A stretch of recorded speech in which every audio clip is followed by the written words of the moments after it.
अशितिगिरिशमं स्यात् कज्जलं सिन्धुपात्रे शुरतरुवरुशाखा लेखनी पत्रमुर्वी लिखति यदि गृहीत्वा शारदा सर्वकालम्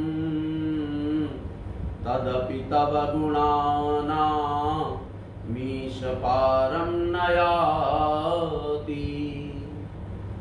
एककालं द्विकालं वा त्रिकालं यः पठेन्नरः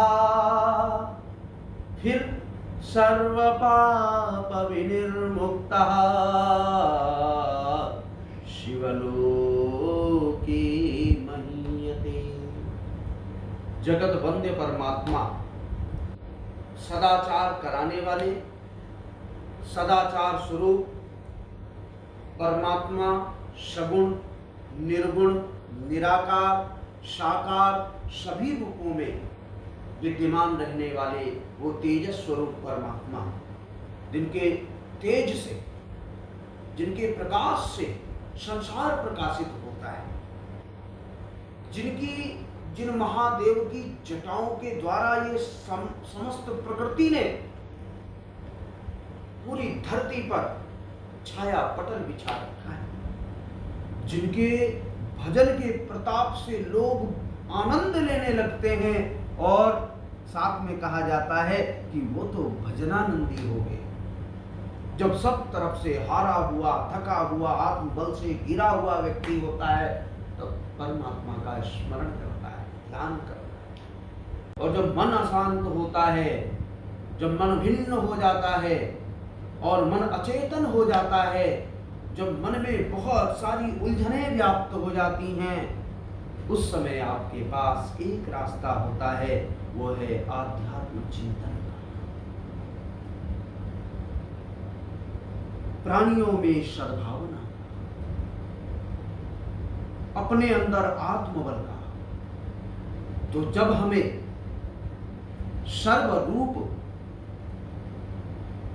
से परमात्मा का ही भजन करना है और सर्वरूप से अपने आप को नियंत्रित रखना है, अपने उद्देश्यों को, अपनी भावनाओं को, अपने हृदय रूपी भाव को जब सन्निकट रखते हैं उस परमात्मा के, तो यह निश्चित हो जाता है कि हमारे ऊपर उसका कृपा पुंज बरसने लगता है।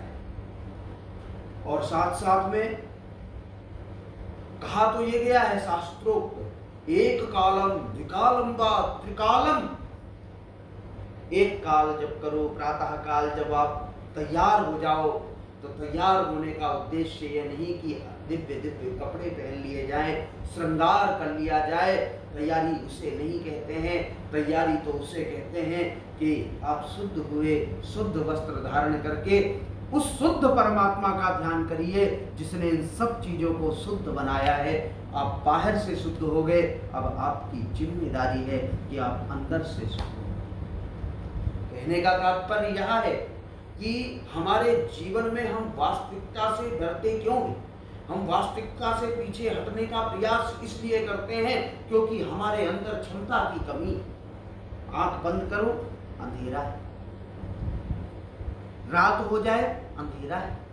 सूर्य की रोशनी में भी कहीं गुफा इत्यादि में अंदर कहीं कोने में चले जाओ तब भी अंधेरा है। और किसी रूम के अंदर, कमरे के अंदर भी बैठे हैं, लाइट नहीं जल रही है, पूरा भरी दोपहरी है, फिर भी अंधेरा है। तो इसका चिंतन कैसे करेंगे? इसका अभिप्राय क्या हुआ, ये आपको जानना होगा। हमें उस अंदर और अंधेरे में खोज करनी है। हमारा जीवन ही इसलिए हुआ है, मानव जीवन इसलिए मिला है क्योंकि उस अंधकार में खोज करनी है। किस चीज की? तो बताया, प्रकाश की खोज करनी है। प्रकाश की खोज कैसे होगी? तो कहा, जब उस अंधकार में प्रकाश मिलेगा तब आपको पता चलेगा कि मेरी आत्मा परमात्मा से जुड़ी हुई है। अंधकार में भी, उस अंधेरे में भी प्रकाश रूपी पुंज आपको मिल जाए। तो एक इसके लिए प्रयत्न क्या करना पड़ेगा?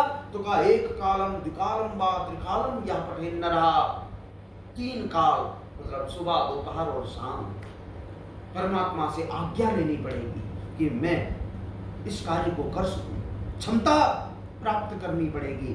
तो हमें मानव जीवन को निहित करने के लिए, मानव जीवन के हित के लिए, मानव जीवन के प्रभाव के लिए, मानव जीवन की प्रसन्नता के लिए, मानव जीवन की अखंडता के लिए, मानव जीवन के दिव्य प्रयास के लिए, मानव जीवन के शाश्वत प्रयास के लिए, मानव जीवन के संवर्धन के लिए, मानव जीवन के संरक्षण के लिए, मानव जीवन के सभी उद्देश्यों को प्राप्त करने के लिए आपको चिंतन करना होगा।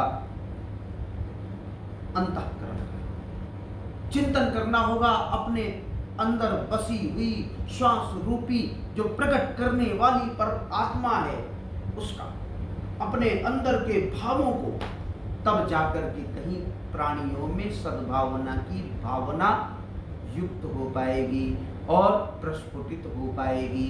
तो इसलिए सभी बंधुओं से मेरा निवेदन है कि हम बाहर के प्रपंचों को छोड़ने का प्रयास करें। बाहर के प्रपंच अनन्य है, चर्चा में कोई खर्चा नहीं होता, वो चर्चा तो चलती रहती हैं। इसलिए आप उन चर्चाओं से हट करके एक चर्चा अपने बारे में करनी है। ये चर्चा जब बाहर प्रकट होगी तो इसके पर्चे बढ़ जाएंगे और हल्ला हो जाएगा, आनंद आ जाएगा, आपका ये मानव जीवन सफल हो जाएगा, क्योंकि नाम तो यश का होता है और यश नाम को प्राप्त होता है। तो इस शरीर के द्वारा जो मिला हुआ नाम है वो सर्व जगत में फैले, कुछ ऐसा करने का प्रयास करिए। नाम उसी का होता है जो प्राणियों में सद्भावना की भावना को लेकर के समाज के हित के लिए, गांव के हित के लिए, राष्ट्र के हित के लिए प्रयास करता है, प्रयत्न करता है, दूसरों के लिए निरंतर खोज करता है कि सुख कैसे प्राप्त हो। स्व निहिते कर्मा, स्वयं सुख के लिए तो हर प्राणी प्रयास करता है। पक्षी घोंसला बना लेता है, पशु गड्ढा खोद लेता है, गुफा में घुस जाता है, मनुष्य कोई कपड़ा ढूंढ करके, ठंड लग रही होती ओढ़ लेता है, गर्मी होती कहीं हवा चल रही होती पेड़ के नीचे सो जाता है। तो स्व के सुख के लिए तो हम प्रयत्न करते हैं, लेकिन जिस दिन वो मनुष्य बड़ा हो जाता है जो ब्रह्मा के द्वारा बनाई गई सृष्टि के बारे में सोचने लगता है, हित के बारे में सोचने लगता है, तो उसका नाम होना प्रारंभ हो जाता है। यही एक कारण है कि हमें उस जगत निहंता का ध्यान करना होगा, जगत आधार का ध्यान करना होगा और जगत के कल्याणकर्ता का स्मरण करना होगा। हमें आनंद लेना होगा तो हम भजनानंदी बनने का प्रयास करें, हम अपनी खोज करें, हम उस परमात्मा की खोज करें जिसके द्वारा श्वास आती है और श्वास से हम चलते हैं। प्राण उसने दिए हैं, शरीर उसने दिया है, इस शरीर से बहुत सारे कार्य हो रहे हैं, तो ये कार्य और गति प्राप्त करते जाएं, ये हमें उद्देश्य रखना होगा। और ये उद्देश्य सब है प्राणियों में सद्भावना की भावनाओं में युक्त है। जय महादेव, जय श्रीमन नारायण।